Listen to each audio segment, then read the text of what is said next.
Today's presentation will be on AAC Interventions to maximize language development for young children. Although I have the pleasure of standing here today and doing the presentation, the work that I'm going to be talking about is actually the result of the efforts, the hard work, and the commitment of a large group of people from Penn State who are part of the AAC community there. Kathy Drager, a colleague in the Department of Communication Sciences and Disorders, and then a wide range of graduate students in the program, including Jen Curran, Liz Hayes, Lena Christensen, Wendy Lewis, Holly May, Becca Page, Beth Panic, Sarah Pendergast, and Melissa Witt. For those of you that are here, please interrupt as I go along if you have questions or comments that you'd like to share with the group. For those of you that are joining us over the web, unfortunately you won't be able to ask questions live, but please feel free to email me if you have questions or comments that you would like to share, and I will get back to you. And later in the presentation I will share with you my email address. So all of us know that children who have significant communication disabilities are very much at risk in all aspects of their development. They are at risk in terms of the development of functional communication, language development. Without access to speech, it's very difficult to have a way to learn language. All aspects of cognitive development and learning, for it's through communication that we're able to teach and others are able to learn. They're at risk in terms of literacy development. For literacy development rests on the foundation of language skills. They're at risk in terms of social participation and developing friendships and close relationships with others. And obviously, all of these areas will impact the quality of their life. So early intervention is critical. The challenge for us is to provide children who have complex communication needs with access to all of the magic and the power of language and communication at an early age. And AAC Interventions certainly offer the potential for us to do that, the potential to enhance communication and language development. But to date, I think we have not yet fully realized that potential, particularly for young children. And as a result, those young children may fall behind in terms of their language and communication development, and we're forever left playing catch-up. Now, there are a variety of reasons why we've not been fully successful to date, but at least two of the contributing reasons have been that we've yet to develop what I would think of as appropriate AAC systems for young children, and we've yet to develop really effective interventions. So my goals today are to share with you the results of a large research project that we've been involved with here at Penn State that is intended to enhance language and communication development for young children who require AAC. I want to focus on the implications of that research for practice, obviously with the goal to improve outcomes for young children who have complex communication needs. And I will be sharing with you videotapes of some of the children that we've been working with so that you can see some of the interventions that we've been engaged in and see the progress that the children have made. The research, as I indicated before, is part of the AAC-RERC, which is a collaborative virtual research center involving the work of many partners. If you need more information, I'd encourage you to visit our website, www.aac-rerc.com, or if you want particular information about this project or have questions, please feel free to email me at the address indicated. The project that we're going to be talking about is a project that has evaluated the effects of AAC interventions with young kids. It is a longitudinal study. We have involved 7 participants to date and continue to recruit new children to the study. The children that have been involved in the study at the time when we have first become involved with them have ranged in age from 16 months, our youngest child, to 36 months, so kids that have just turned 3. All of the children in the study have significant communication disabilities. They have a wide range of disabilities. Some of the kids have cerebral palsy. Others have Down syndrome. Some of the kids have multiple handicaps, including motor impairments as well as visual impairments or other types of difficulties. When we first become involved with the children, all of them have been very minimally symbolic. Typically, they've had less than 10 concepts that they've been able to communicate. And we have followed those children through our interventions longitudinally for as much as over a year for some of the children now, and we'll be following them over the long period. Our AAC interventions have three major components to them. First of all is to develop and implement appropriate AAC systems, and this is the way that we can ensure that the children have the tools that they require to communicate effectively. Just having those tools, however, is not going to be enough for any of the children, and so obviously we are also providing intervention to help the children build their language and communication skills so that they learn linguistic skills, learn the social skills that they will need to communicate effectively. And then the third component, which is integral to our intervention, is to work with parents and other facilitators to ensure that children have meaningful opportunities to communicate, and also to ensure that they have the scaffolding support within their interactions to be successful and effective in their communication. In our intervention sessions, we always have parents involved with us in those sessions and are working with them informally to teach them how to communicate effectively with their children. Our interventions are scheduled once a week for approximately an hour, so although many research studies provide intensive intervention, our studies actually have looked at interventions that would be reasonable to conduct within any type of early intervention program. Obviously, because we're working with parents, we hope and encourage parents to continue with the work that we've been doing during the time that we're not there, but we ourselves are involved with the children about once a week for approximately an hour. The goals of our AAC interventions are overall to maximize language and communication.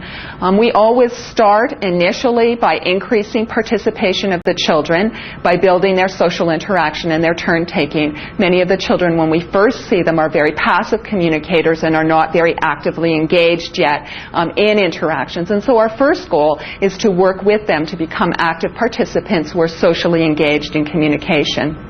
We're working with the kids to encourage them to express a wide range of communication functions, not just to communicate needs and wants, as we too often see in AAC interventions, but instead to engage in social interactions as well, to begin to understand how to engage in joint attention routines as the precursors to conversations where kids will be sharing information with others. As we move forward with the kids, we are developing a breadth of semantic concepts, building vocabulary to support more diverse communication on the parts of the children. As the children develop more vocabulary, we encourage them to build greater complexity of language structure so that they're able to communicate more complex ideas. And for many of the children, this involves learning to combine concepts to create more complex messages. For some of the children, it also involves the beginning of learning some of the morphological aspects of language, such as the present progressive marker, past tense markers, plurals, etc.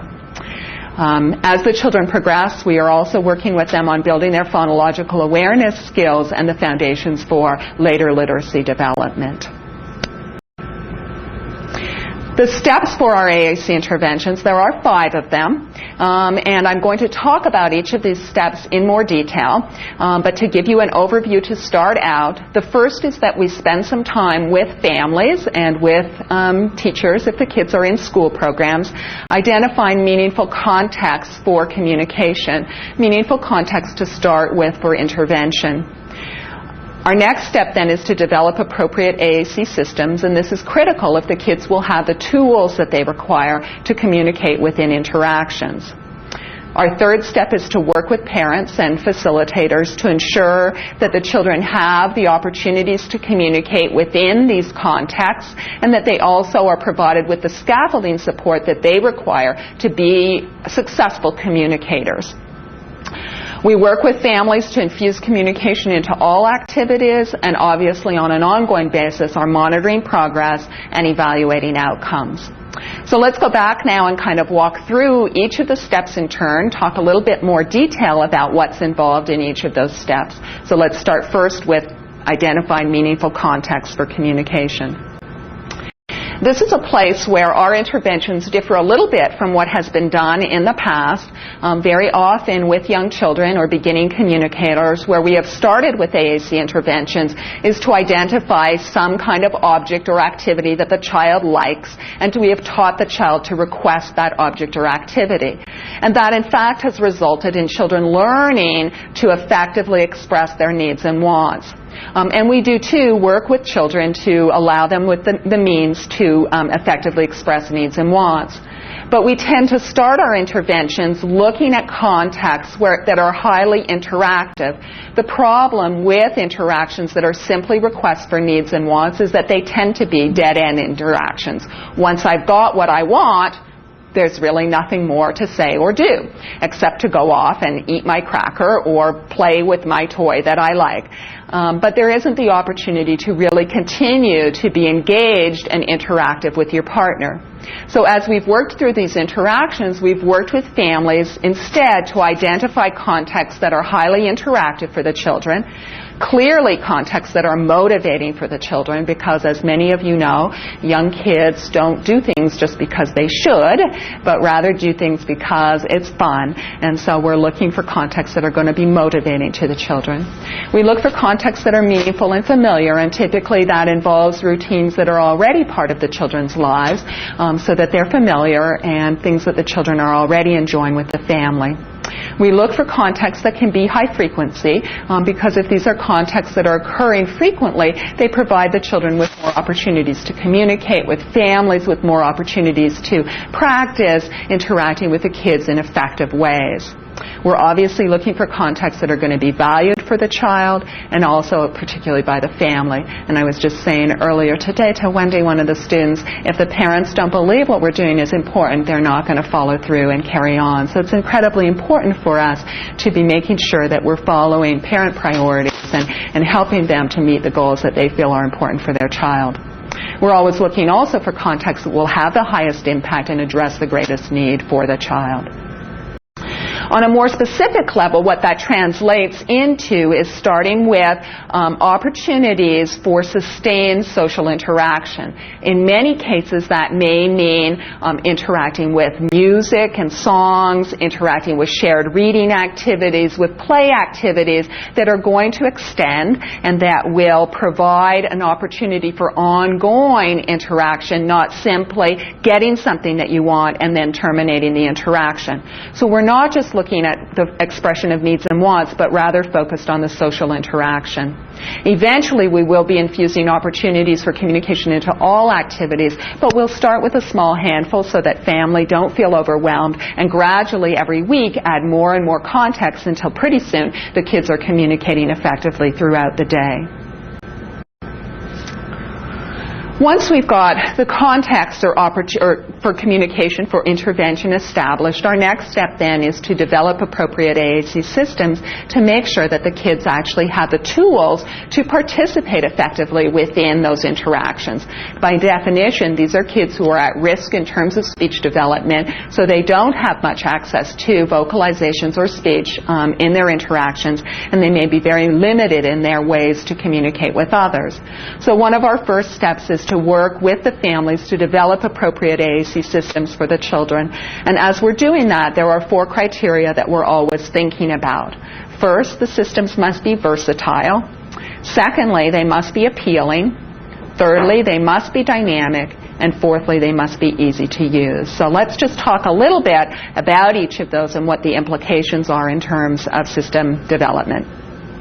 First, AAC systems need to be versatile. That's really true, I think, in all of our AAC interventions, but it particularly comes into play when we're dealing with young children, because young children are participating in a wide range of situations. They're engaged with a lot of different materials in a lot of different contexts, and we need to develop AAC systems that will meet their needs across those contexts. So kids may be involved with Play-Doh, with water play, with sand play. They may be outside. They may be inside. They're doing a variety of things, and we want them engaged in all of those activities, but we're going to need AAC systems that are versatile enough to meet all of those needs. The systems must be flexible. Any of you that have spent time with young kids know that you need to be flexible because things don't always work exactly as you would expect, and they must provide for growth potential. Obviously, one of our goals within this project is to build language, so we need to be sure that the AAC systems are going to encourage that language growth and not impede it. In our interventions, we almost always are drawing on multiple modes to maximize language and communication. We're always encouraging speech where that's a possibility. Many of our children are not yet able to produce functional speech. However, we're always working with the children towards that goal. So we don't see these AAC interventions as an either-or decision, but rather a two-pronged approach where we're working on speech development and at the same time providing access to AAC to supplement or augment whatever speech develops. For many of the children, they are already relying, when we first interact with them, with some idiosyncratic or natural gestures that they're using in communication. And where children are able to make use of unaided modes, we definitely encourage them to do so. So we may be introducing additional gestures to the children, introducing them to signs as well. And then all of our children are involved using aided AAC systems as well, both light tech, graphic symbols that might be on paper and covered in contact paper that they can use and play with, as well as using computer-based technology that provides speech output. All of the children in the project are actually using dynamic display systems where they have access to a wide range of vocabulary and can access both digitized speech and recorded sound as well as synthesized speech. So AAC systems need to be versatile. They also need to be appealing. Unfortunately, many of our AAC systems really reflect how we as adults think about the world and what we value, or what some of us value. And as a result, they really don't have very strong appeal for young children. And I think if you think for a minute about the kids that you've been involved with, the really young children who are using AAC systems, very few parents report that those kids can hardly wait to be with their AAC systems.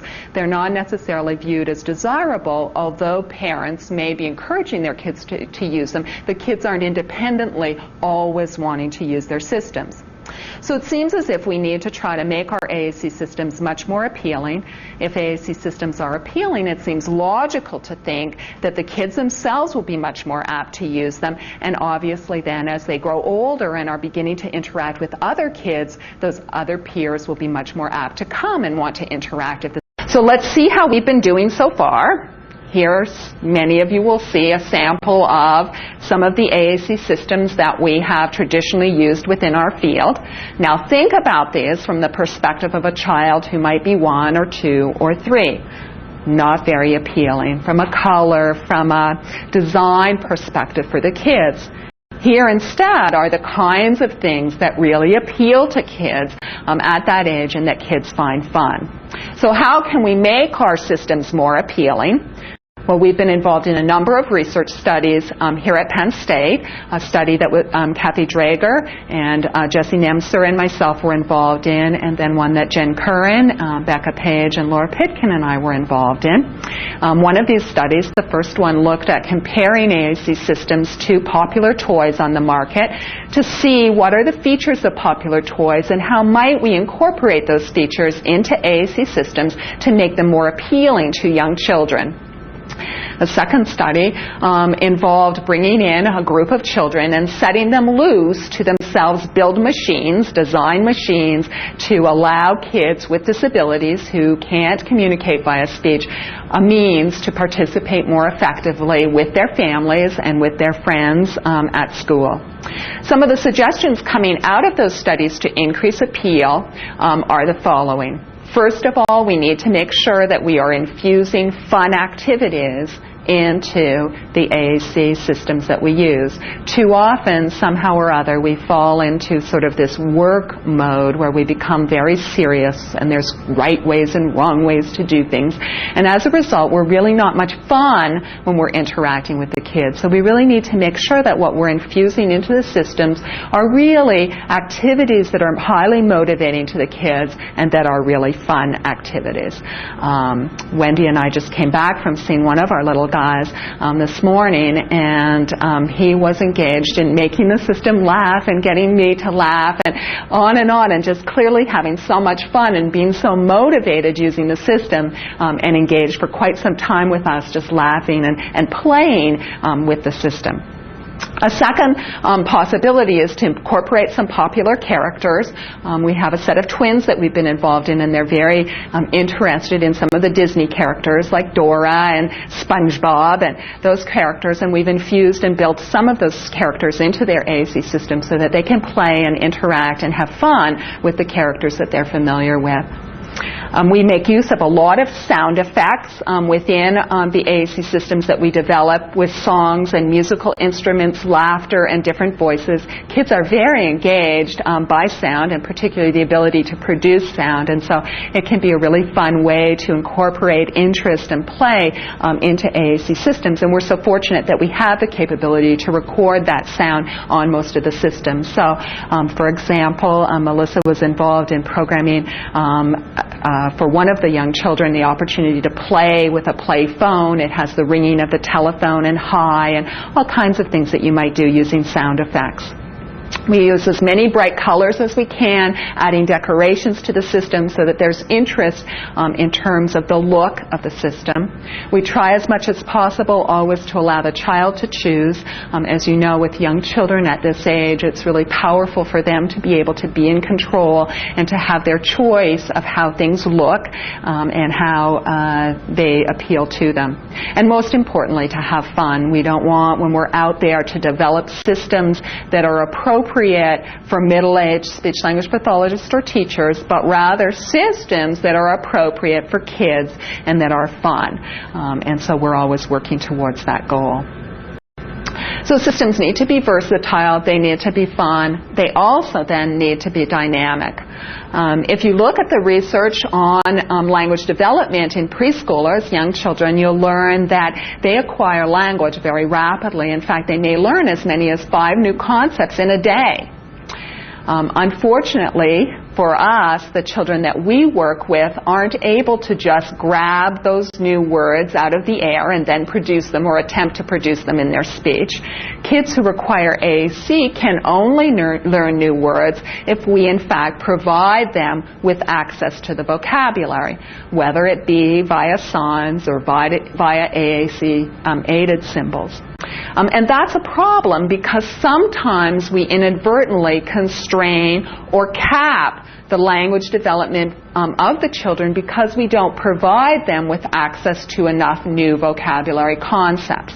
For example, just think for a minute and maybe put up your hands. How many of you know 50 signs? Couple of you. Okay? How many of you know 100 signs? So any child that you're working with then who's using signs as a way to communicate is going to be capped in terms of their language development based on our competence with the language, not based on what necessarily they're capable of learning or acquiring. Too often what we see is that teachers, speech-language pathologists, parents working with kids who use sign only know the signs that the kids know. It's equivalent to having a child who's learning to speak and only saying to that child the words they already can say.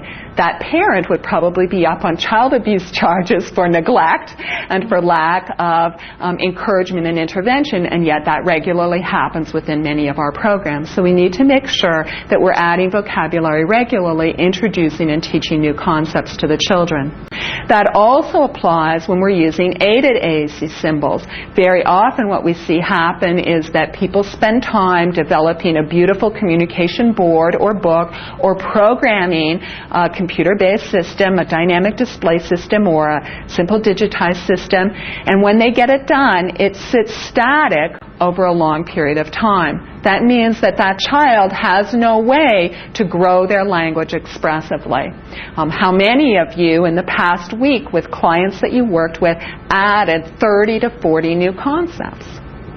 Very few of us typically. So we need to make sure that we're adding vocabulary regularly, that we're not externally constraining the growth of vocabulary for the children.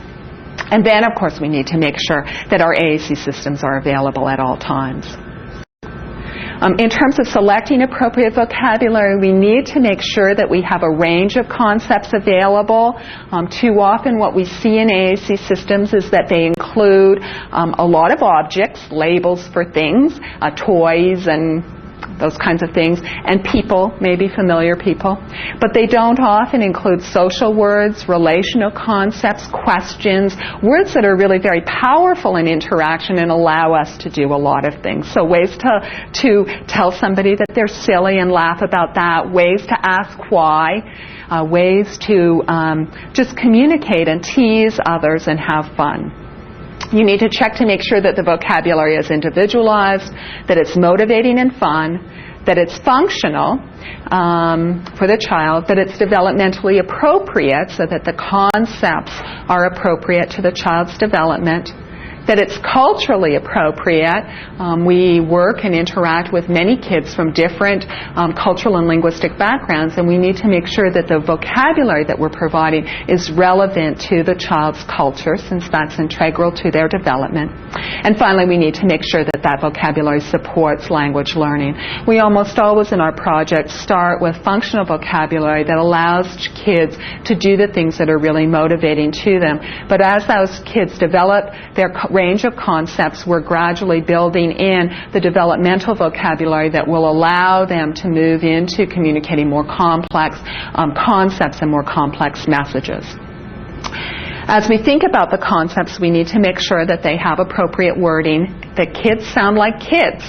Too often we have kids out there that are using AAC systems that sound like middle-aged speech-language pathologists or teachers and don't sound like kids. And so we really need to make sure that these kids sound like 1-year-old or 2-year-old or 3-year-old kids do.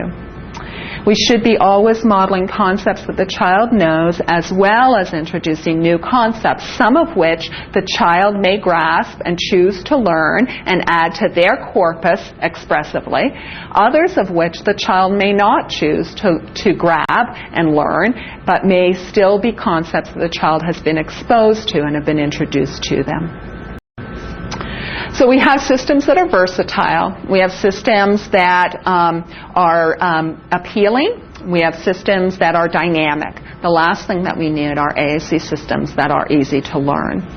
And as I mentioned earlier, most of our current technologies really reflect the conceptual models of us as adults, the speech-language pathologists that use them, the teachers that use them, the rehabilitation engineers or computer programmers that have developed them. The models that we have, although they make sense to us and may be intuitive, are not really congruent with how children understand the world, and therefore, as a result, these AAC systems are really difficult for kids to learn to use effectively. And what's happened then in the past is that we've spent huge amounts of time teaching kids to use their system. And if you think about it, there is no inherent value in learning how to use a system. The only value in learning a system is to be able to communicate more effectively. So it's the equivalent of seeing huge amounts of time being spent at school on how to hold the pencil. We do spend some time on that, but we move very quickly into actually learning to write so that you can communicate with others, and that's where the focus needs to go. Similarly, same thing needs to happen here. So how can we develop AAC systems that are easier for kids to learn? Well, one way is obviously to redesign the systems, and we have been working over the past 5 or 6 years here at Penn State trying to figure out how to redesign AAC systems to reduce learning demands for young children. We need to think about all aspects of the system in this work. We need to think about the most effective ways to represent language concepts using AAC symbols. We need to think about layout, organization, and navigation through AAC systems. We need to think about how to select concepts from AAC systems and about the output to ensure that it's comprehensible and intelligible to young children. I'm going to talk a little bit about these areas and what we need to think about as we're designing systems that will be appropriate to young children. So first of all, let's think a little bit about the representation of language. These ideas come from research that started with Shelley Lund and Diane Miller at Penn State with Marlia Herman and Amanda Hines, and was continued with work by Brianna Berkey, Karen De Silva, Rebecca Hartnett, Allison Haley, Lena Christensen, Smita Wara, and Carol Hammer's also been involved. We know from this work that young kids, when they learn concepts, are learning them in context. So their learning of new language concepts is deeply embedded in their daily interactions and in the context of those interactions. And that, moreover, their understanding of concepts differs qualitatively often from what adults understand about those concepts. The problem then is that many of our AAC symbol sets that are used to represent language concepts represent how we as adults think about those concepts rather than how children think about those concepts. Often those AAC symbol sets incorporate parts of objects or people, and children typically do not think in parts. They think in wholes, and whole items embedded within context. Often those AAC symbols, to understand them, require a meta-analysis, meta-linguistic skills to be able to understand what they're representing. They may not be meaningful to young children, how that representation is determined, and as a result it may take a long time for young children to learn those representations. So here's a couple of examples for you. Some of you may recognize this as a representation of the concept who. And of course, as I say that, even those of you that didn't know it before can probably immediately make sense of this representation, because for us as adults it does make sense.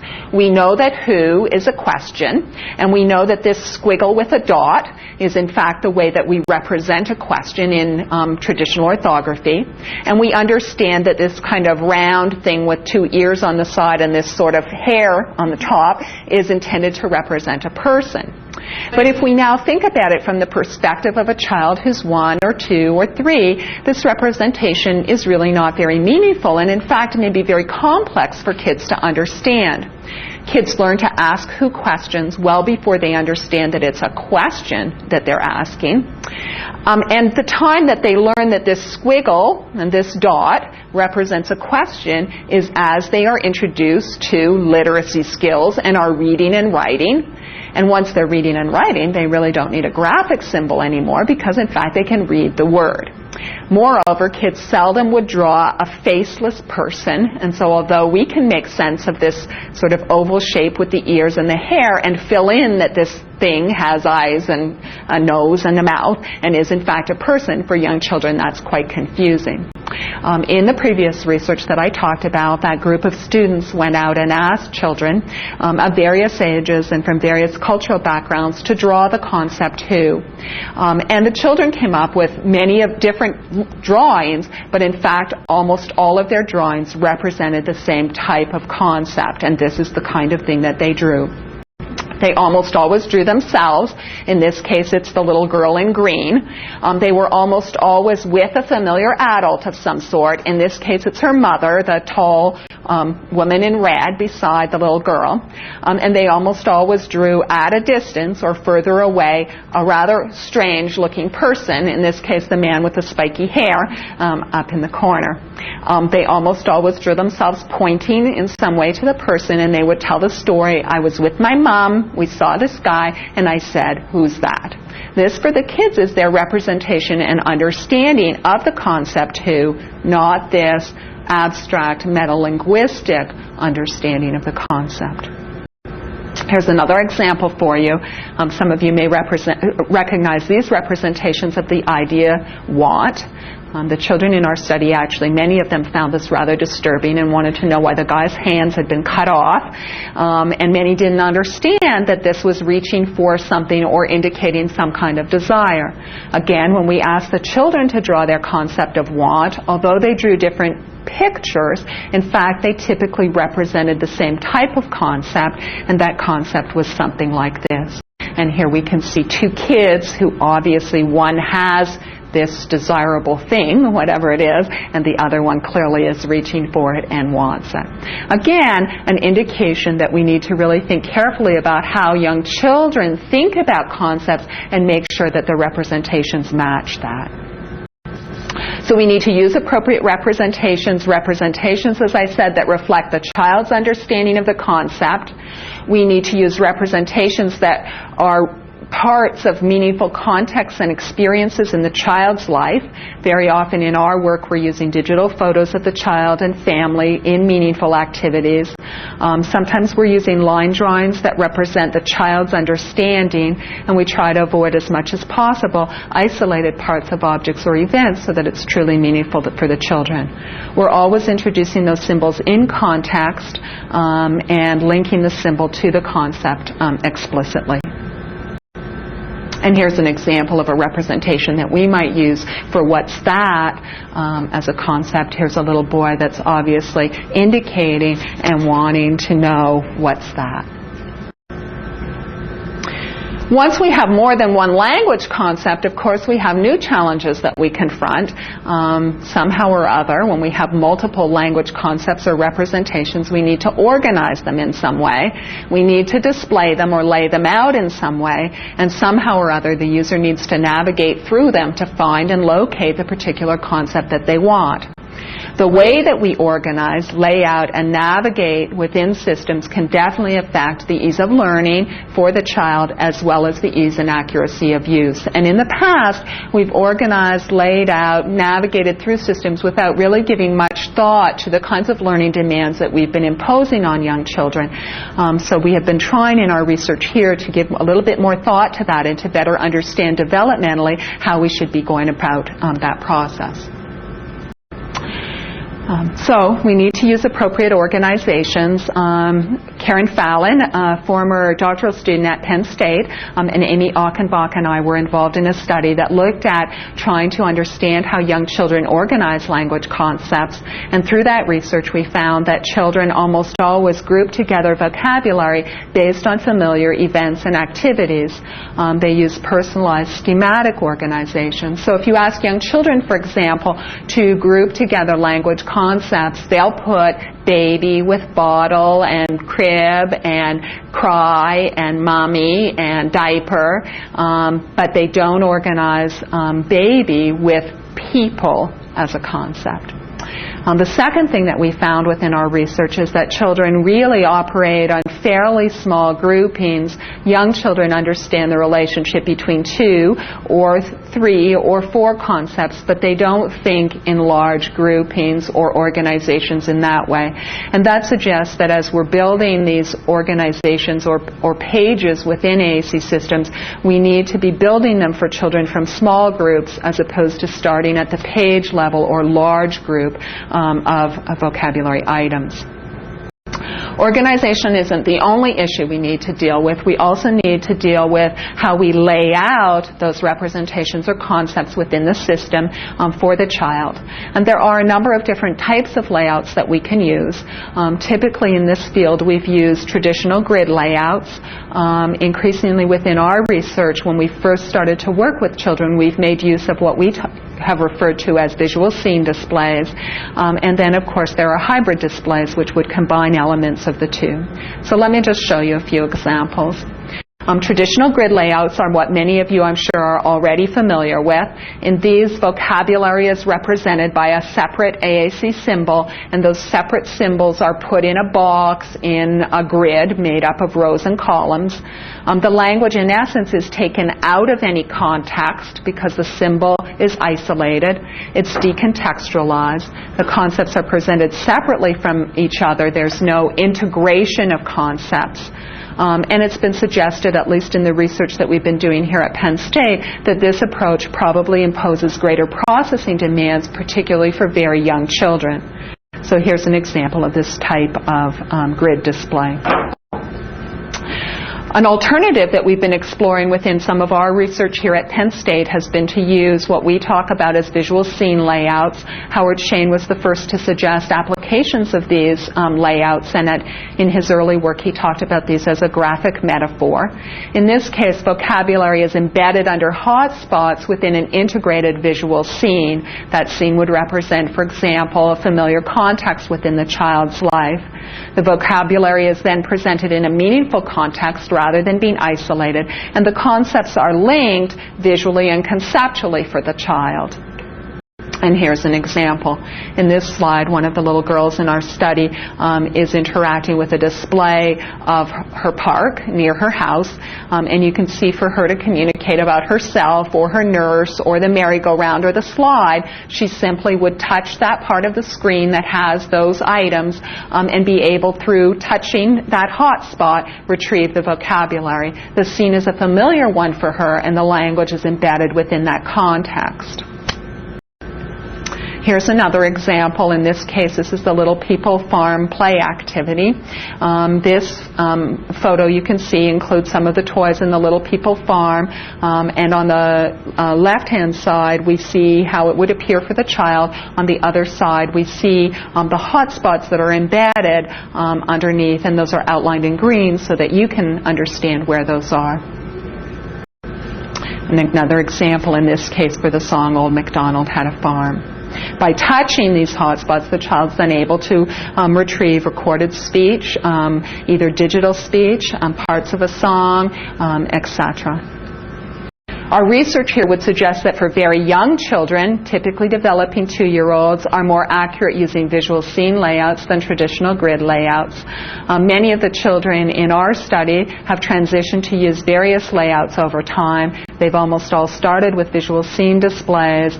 Many of them have then moved to using hybrid displays that would combine items and have some presented through a visual scene and others in more of a grid layout. And then obviously some have moved to using traditional grid displays as well.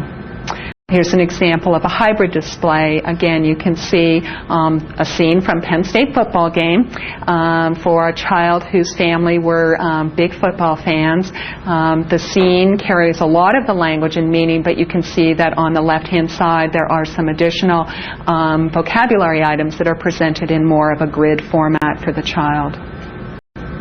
And here's then an example of a more traditional grid display that we might be using. Okay.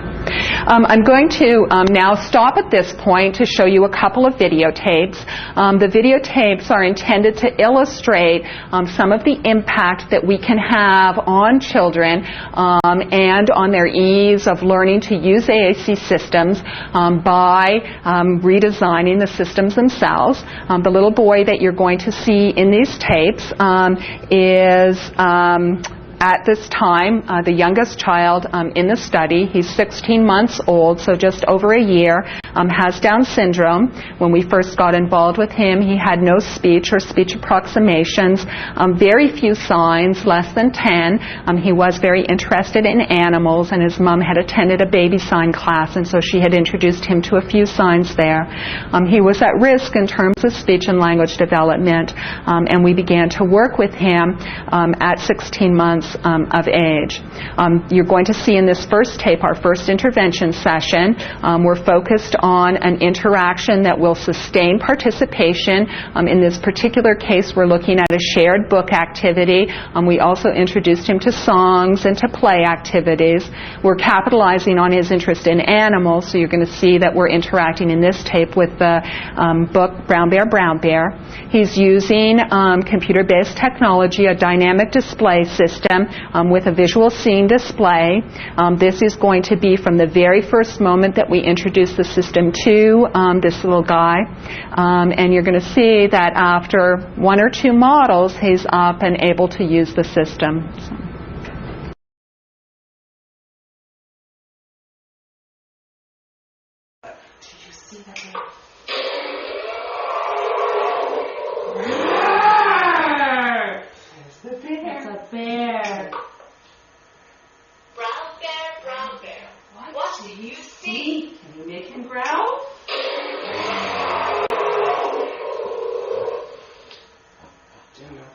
afraid of that, but obviously not.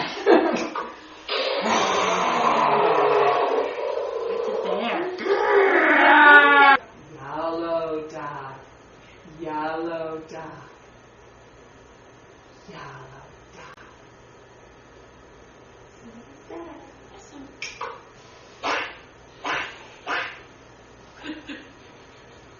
He's so funny. What a funny guy.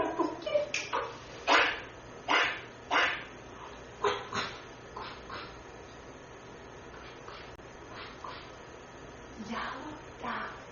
Yellow dot. What do you see?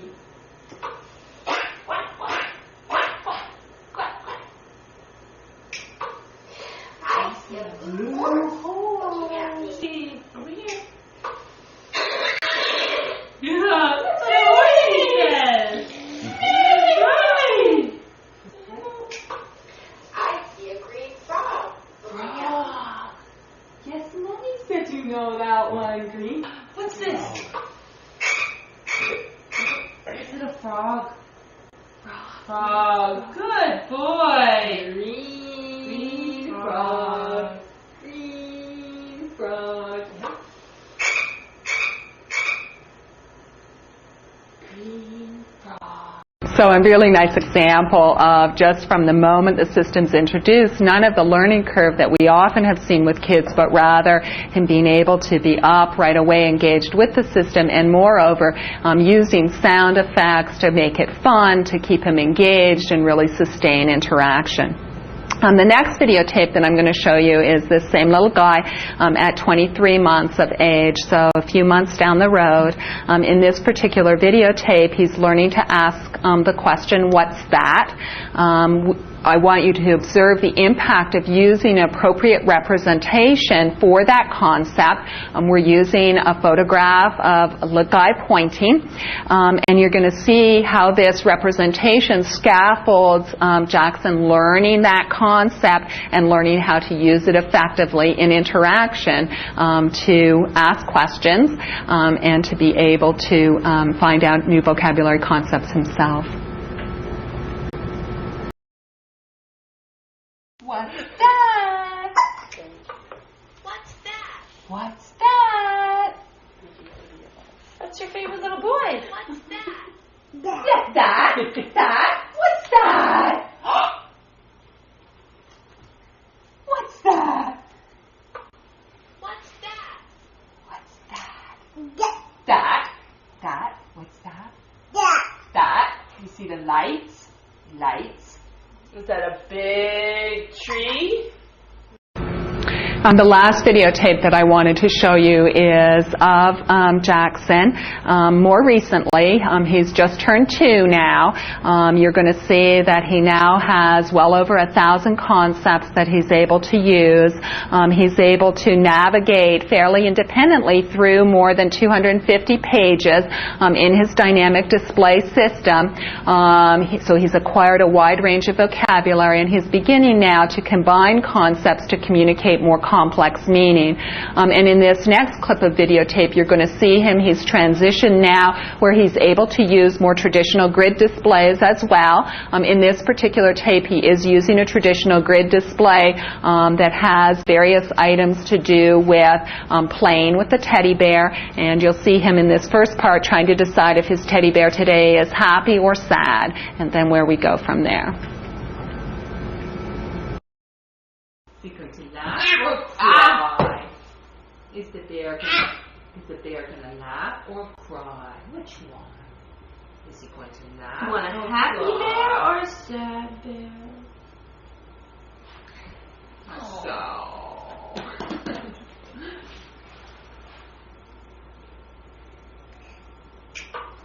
Bear. Bear. Cry. The bear's crying. Let's see what we should do.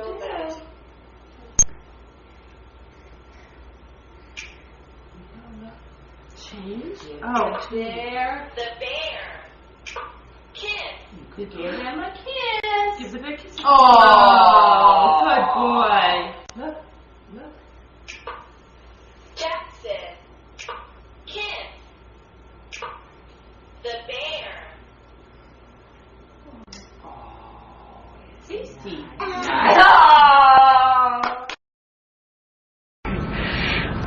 One of the challenges for kids like Jackson as they acquire new vocabulary is learning how to navigate through systems to locate language concepts. Traditionally, we've been very aware of that problem as a field, and what we've tended to do is either not prescribe dynamic display systems for very young children, instead just simply prescribing simple digitized systems with fixed displays so that kids don't have to move through various concepts, or we simply reduce the number of items available to the children. And of course the problem with that is that we've artificially capped their language development or limited it simply because it's difficult to navigate through the system. So what we've been recommending in our current research is that we not hold back language development, but rather that we try to reduce the navigational demands. And we do that in a couple of ways. One, by trying to use appropriate designs to help kids learn how to navigate through the systems, but by the same token, as we start with children, to allow partners to scaffold and help them find the right page. So rather than waiting for kids to be able to use menus or to be able to use forward and back arrows, we'll simply help them find the pages that they need initially. So in the first tapes when you saw Jackson reading Brown Bear, he wasn't responsible for turning all the pages. Others would help him in that process and finding the part of the system that he wanted to use. Later, he's going to learn how to do that himself. Some of the ways that we design systems to make it easier to navigate for young kids is by using explicit menus that make the options visible. Specifically, what we do is take screenshots of the actual pages that the children are trying to get to and use those as the choices on the menu pages so that their kids are actually looking at a mini symbol that is actually the page that they're trying to get to. That seems to make it easier, our research would suggest, for kids to locate the page they want. We do, as I said, always provide scaffolding support initially to help kids find the page so we don't worry about them using the main menus or the forward and back arrows initially. All of our children have learned, in fact, how to use those menu pages and the navigational tools through us modeling use of those and eventually ultimately teaching some of the organization of the system. The next thing for us to think or talk about is how do we actually implement these AAC systems with the kids. It's very challenging for young children to use AAC systems because they have to coordinate attention to a variety of locations. They need to think about themselves, they need to think about the partner, they need to think about the ongoing activity, whatever it is, and then they need to think about the AAC symbols. And we've typically found that that's quite hard for kids because, in fact, they need to attend to various locations, and that joint attention can be very demanding. When we first start to intervene with children, we provide a lot of scaffolding support to reduce those attentional demands, and that's very important in the early stages.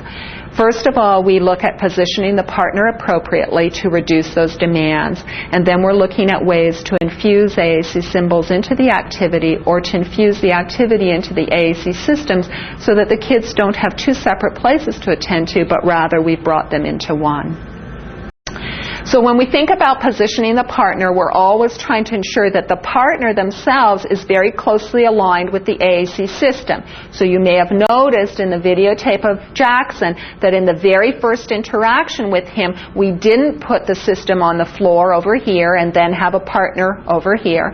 In fact, the system is right with the partner, right close to their head and face, and also that the activity itself was embedded into the system. So we didn't have a separate book that the child had to attend to, but rather it was infused into the actual system.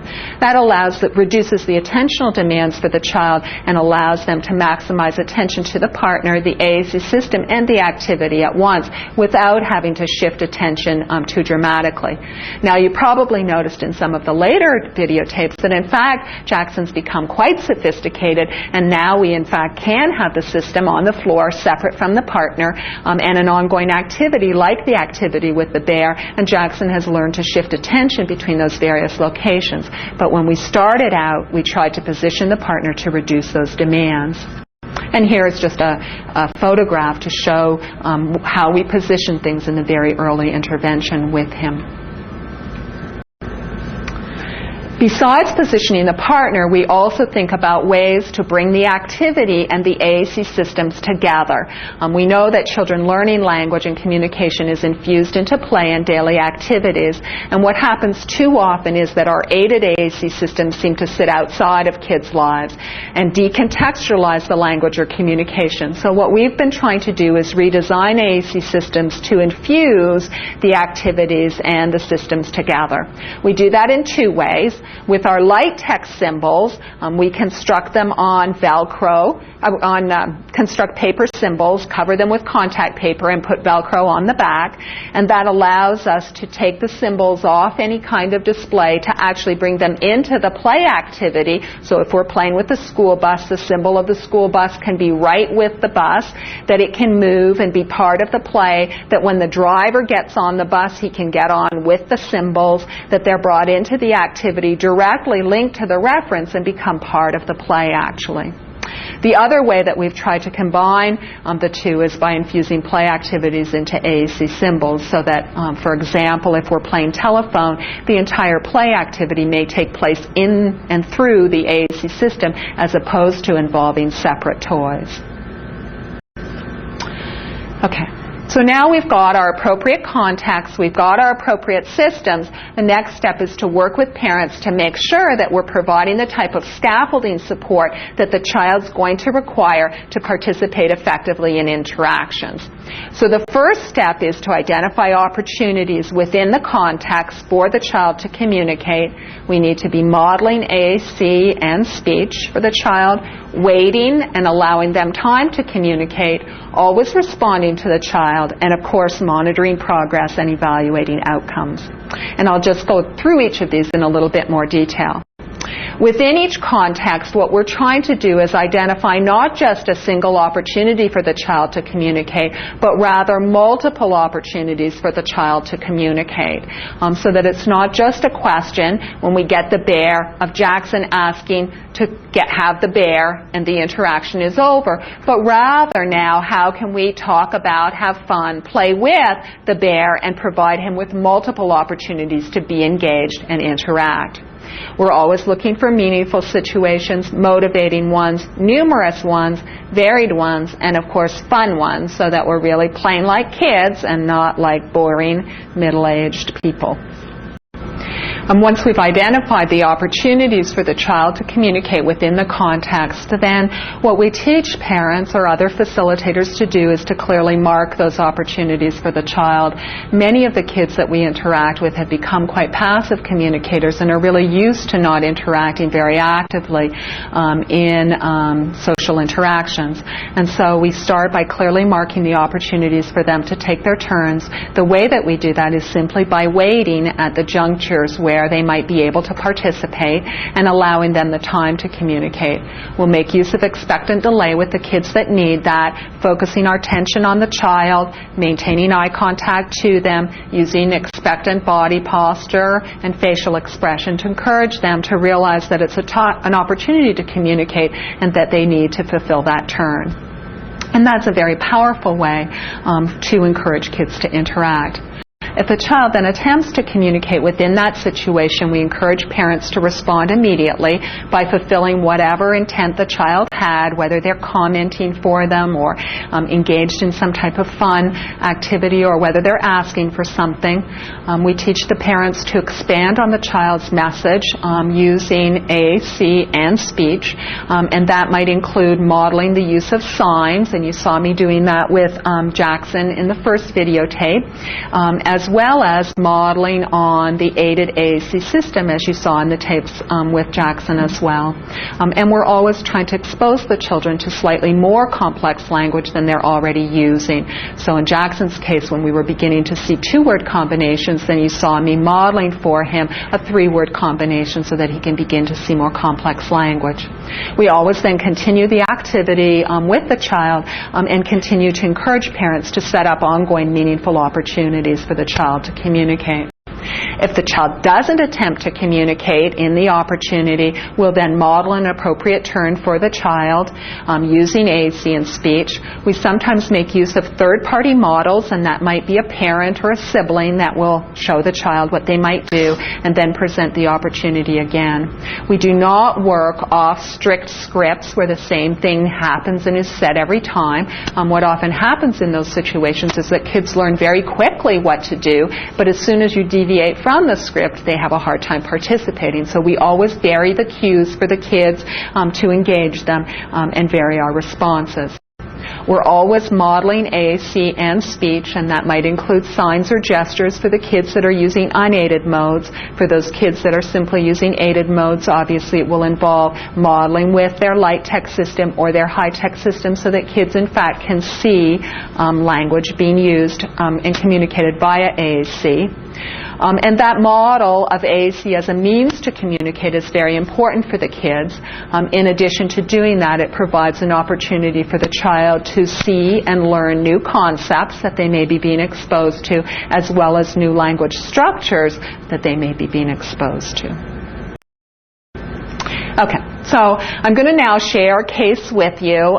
This is of a little boy who has cerebral palsy, severe quadriparesis. He has a tracheotomy and a seizure disorder. And we first got involved with him when he had just turned 25 months of age. He had no vocalizations at that time. He's very severely motorically involved, so not able to use gestures or signs. His parents are incredible parents and very resourceful, and so they had taken some digital photos of some of his favorite toys and were providing those to him so that he could indicate if he wanted to play with something. But he participated very minimally in interactions, expressed one concept or less in 20 minutes of interaction, so very passive communicator, only able to request objects, these particular toys, and obviously was communicating very telegraphically. And let's just take a quick look at this little guy at baseline when we first got involved with him.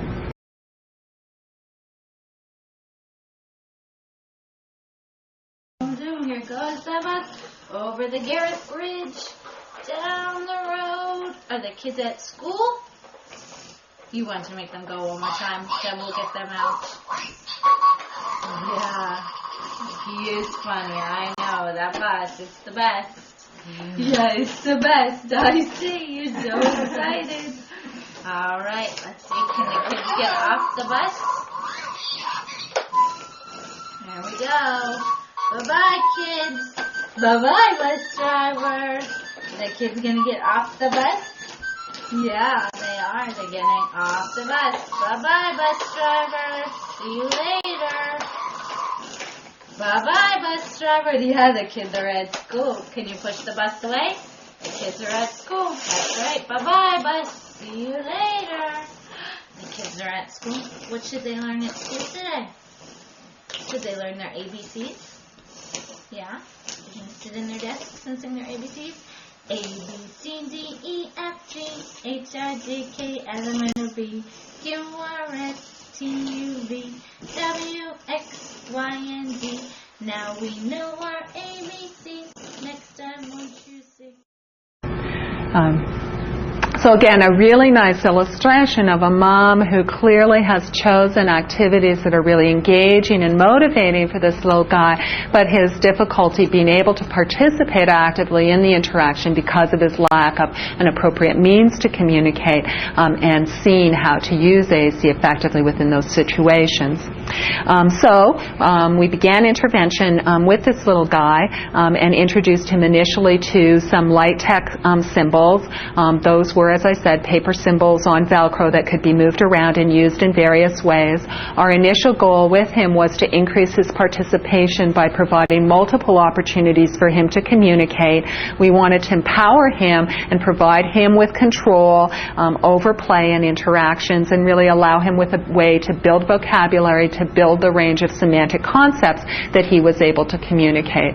So this next videotape of him is in his second week that we've gone out to see him and are working with Mom, introducing him to light tag symbols as a way to communicate within this interaction. Again, it's playing with the bus, but watch for the change in terms of his ability to communicate and be an active participant.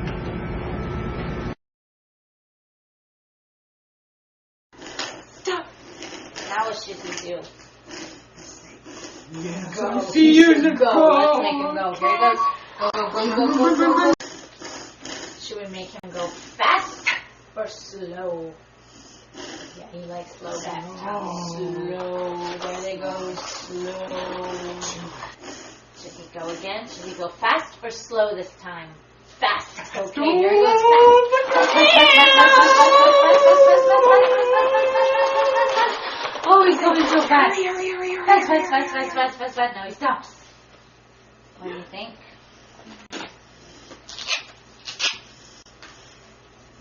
Should he take the kids to school? I know that's a new picture. Should he take the kids to school? Okay, they're going to go to school. Here they go. Go. There's your sled blowing off the porch. Go to school. All right. The kids are at school. Let's see what they want to do at school today. Yeah, I see. Those kids are at school. Should they sing their ABCs or should they count 1, 2, 3 ABCs? Here they go. They're going to sing ABC.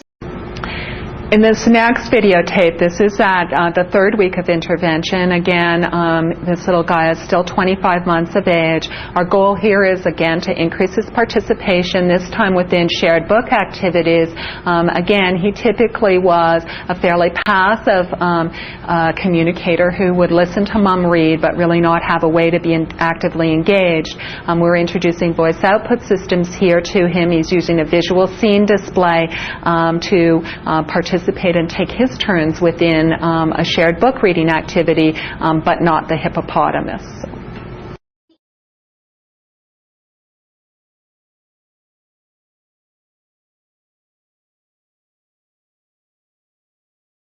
Frog and a frog do a dance in the bog. Hey. Can you get the picture? But not the hippopotamus. Okay, now wait. Here goes your turn. A cat and 2 rats are trying on hats. You know. But not the hippopotamus. No. A moose and a goose together have juice. Get the picture. What comes next? That's it. But not the hippopotamus. Good job. A bear and a hare have been to a fair. But not the hippopotamus. Now the hog and the frog hurry out for a jog with the cat and the rats in their new running hats. Well, the moose and the bear and the goose and the hare are doing their best to keep up with the rest. But not the hippopotamus. The next videotape is him after a month of intervention. So we've been out there for 4 weeks, 4 one-hour sessions. We're incorporating the use of his dynamic display system into many of his play interactions now, and you're going to see him again playing with his school bus, one of his favorite activities. Our goals are still to obviously increase his participation and build his vocabulary, and you're going to see that he's beginning to communicate using more complex messages as well. In fact, this is his first 2-word utterance that you will see. Okay, now who's going on the bus first? Who should we put on first? The girl with the yellow hat, and here she comes. Do you see her? Here she comes, and she's going to go on the bus. You say on the bus. Here she goes. Let's get the door open for her. There she is. Now who's going on? Yes, we've got her on the bus. Now who? That's it. Boy in the wheelchair. Here he is. There he is. Let's open the back door for him. There we go. House. Home. House. Is that where they're going? Yeah. Yeah. Okay, now let's ask. Are they going? Is the bus going to go Fast. or is it going to go Slow. Slow. She's looking at you. The bus. Yeah, good bus. Fast, fast, fast. Fast, fast. I think that's really his first combination. That's great. Good job. Good job. Look. This is going to go fast. Fast. The next clip of tape that you'll see of this little guy is after about 3 months of intervention, at 20 months of age. We introduce all of our kids to ways or strategies to ask questions early on. Asking questions is a great way for kids to be empowered and to be able to have some control over their language and communication development. And this is an example of Gareth learning how to ask, "What's that?" He happens to be using a Big Mac in this situation, but the same vocabulary is on his dynamic display system, and you're going to see he really enjoys truck books, so we're looking at a truck book, and it's a great opportunity for him to have some control over acquiring new vocabulary concepts and more complex concepts than he had previously been introduced to. Let's see if Mommy has one she would like to learn about. Can you show us, Mom? Say, you're going to choose. Oh, you're one. going to choose. Okay. You're going to say, yeah, go ahead. What's that? What's that? And show me which one you want to know about. Which one? This. I see you looking up here. Oops. Go ahead. What's that? What's that? And which one is it you want to know about? It is this one up here, okay? Do you know what this one called? This is called a wheeled excavator. You see, look at these wheels on it. Can move around. And do you see how they put down these big platforms, Gareth? That's so that it won't roll away when they're doing all their work digging. It's a great illustration of the need to introduce kids to more complex vocabulary. So often kids who use AAC systems get limited to words like truck and don't get to learn all of the complicated names and words for trucks that other kids learn. So you can clearly see in this tape that Gareth is very interested in that, and being able to ask "What's that?" question has allowed him a way to seek out that vocabulary. Just after Sarah and I were out there introducing him to asking "What's that?" question, his mom took him to the toy store, and she said that he just about drove her crazy asking what all the toys were in the store. So it really created and allowed him some power. At this stage, just to kind of catch you up with where we're at, after 12 weeks of intervention, he's now 28 months of age. He has over 480 words that he's able to express using his light tech and high tech systems. He's increased his vocabulary by more than 5 words a day. So really, he's keeping pace in terms of rates of typical language development. He's a much more active participant in interaction, expressing greater than 48 concepts in a 20-minute interaction, and that's a huge increase from baseline, where he had less than 1 in 20 minutes, so 50 times the rate of baseline. He's communicating now in 1- and 2-word messages and expressing a wide range of semantic relations, including agent, action, object, locative, demonstrative, possessor, quantifier, instruments, questions, etc. In this next tape that I'm going to show you, you'll see him beginning to move into much more complex language. He's also actually beginning in this tape to mark some morphological endings. And in this one, you'll see him learning to use the present progressive, the ing. We actually are representing those endings for Gareth orthographically, our belief being that he'll become a reader, and therefore marking them in that way seem to make logical sense. And you're going to see him here learning how to use that present progressive and mark it in some of his communication. Which one should we start? What do you think? Pick an animal. Hippo to start, okay. And now I'm going to ask you, what is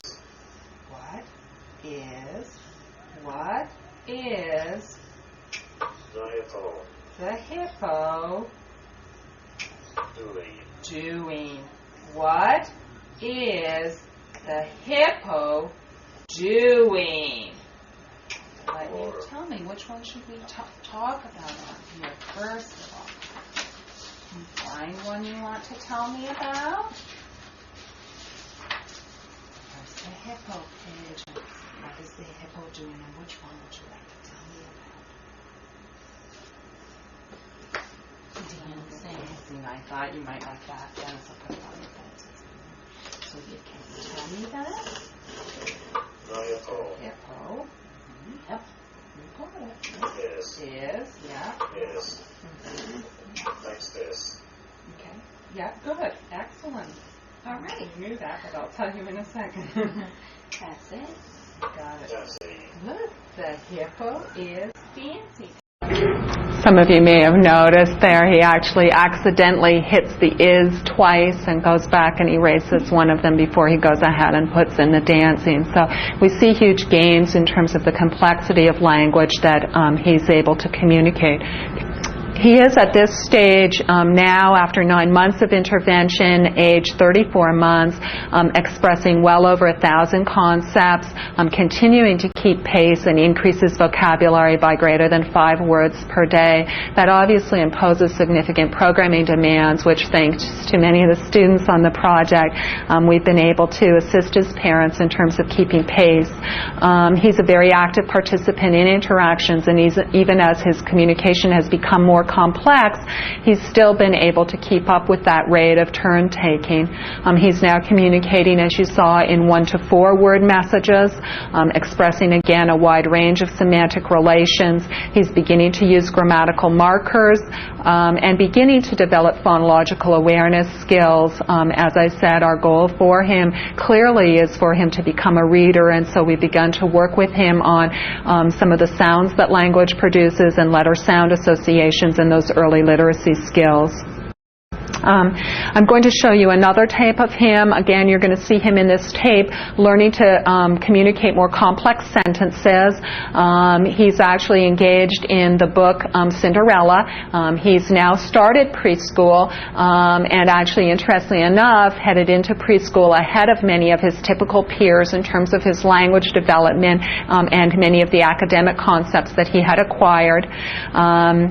He is learning to use the past tense and to mark that regular past tense in sentences. And because they're studying fairy tales at school, we're using Cinderella as a context for that.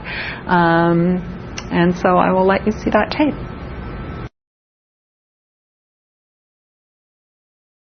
Let's find out what Cinderella wanted to do. Okay? So we're going to ask a question. We're going to say, What did Cinderella want to do? What did Cinderella want to do? what did Cinderella want to do? What did Cinderella want to What do? did Cinderella want to do? She did not want to stay home and clean the house. What did Cinderella want to do? Okay, can you help me? Yes, that's fine. Cinderella, let's start just a second. Backspace. Let's start that way. Cinderella Good. want And it's all finished, so what are you going to put on the end? Good. it Wanted. to Good. Whoops. Hold on a second. You're actually Backspace. right, but if you do to go. Good. To go. You got it. Oops, why is it being slower? To, and here's the fancy ball. Can you get it? With a picture of the dance. Yep. Go Almost. slow. Go slow. Calm your hand down. the ball. Okay, let's see what it's going to say. Cinderella wanted to go to the ball. Cinderella wanted to go.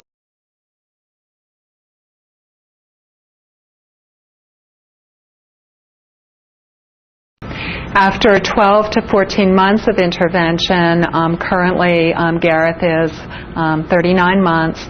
He has thousands of concepts in his dynamic display system, continues to increase vocabulary. We can barely keep up with him. He participates actively in interactions not only with adults, but he's started school and is the social focus for the class, using his computer as a shared focus for interaction, reading books to the other kids, participating in songs with them, using sound effects and other things for play to really contribute and draw kids to him in those interactions.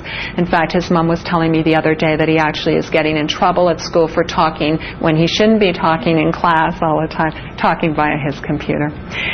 He uses now a wide range of grammatical markers as they are required. We do not require them in all of his interactions, but he often enjoys writing books or putting together stories and other activities and has acquired those not only from a receptive point of view, but also expressively.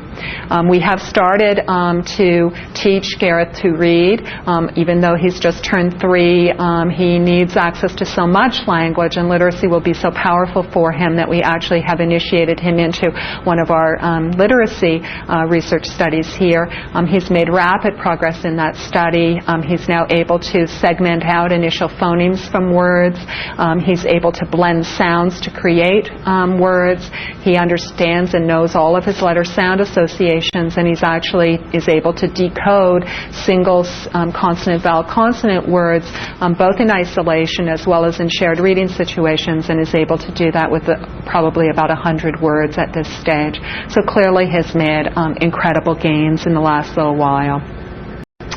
To sum up, all of the kids in our project have demonstrated significant increases in their rate of turn-taking. They're all now able to sustain interactions with others for much longer periods of time. In fact, even our youngest kids will now interact for long periods of time with us. They're all able to participate in interactions that involve social routines and play activities, not just the expression of needs and wants. The kids use their AAC systems not just to communicate with adults and with others, but also for play and learning, so they're using them independently. We have one little boy who will set up dramatic play situations and talk away and use the system to participate within those. Some of the kids who are in school programs and interacting with peers or brothers or sisters will use them as context for interaction with those peers. All of the kids have acquired a range of semantic concepts, and all but one of the kids has learned to combine concepts to communicate more complex meanings. All of the children have been able to use the scene displays on initial introduction once we've modeled use. They seem to be much more interested and motivated when the scene displays are used to integrate AAC and play or book reading or music. All of the kids have learned how to use other displays as well, although they have started with scene displays. The kids have moved through various stages, first of all increasing their participation and building social interaction, then developing a breadth of semantic concepts, increasing their vocabulary to support more diverse communication and conceptual development. Many of the children are now building greater complexity of language structures to support more complex communication, and some of the children are beginning to build phonological awareness skills as a foundation for later literacy development. So what does the future hold? For us, we're really excited to see the gains that the kids are making, and our dream is obviously to realize the magic and the power of language and communication for young kids who have complex communication needs so that they ultimately can achieve their full potential. For information, please refer to the website, the AAC-RERC website, or feel free to email me at jcl4@psu.edu. Thank you. Thank you.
which one should we start? What do you think? Pick an animal. Hippo. Hippo to start, okay. And now I'm going to ask you, What is what is the hippo the hippo doing? doing? What is the hippo doing? Let you tell me, which one should we talk about on here first of all? Can you find one you want to tell me about? There's the hippo page. What is the hippo doing, and which one would you like to tell me about? Dancing. I thought you might like that. Dennis, I'll put it on your phone. So you can tell me that? The hippo Hippo. Yep. You got it. is Yeah. is Mm-hmm. likes this. Okay. Yeah, good. Excellent. All right. You knew that, but I'll tell you in a second. That's it. Got it. That's a Look, the hippo is fancy.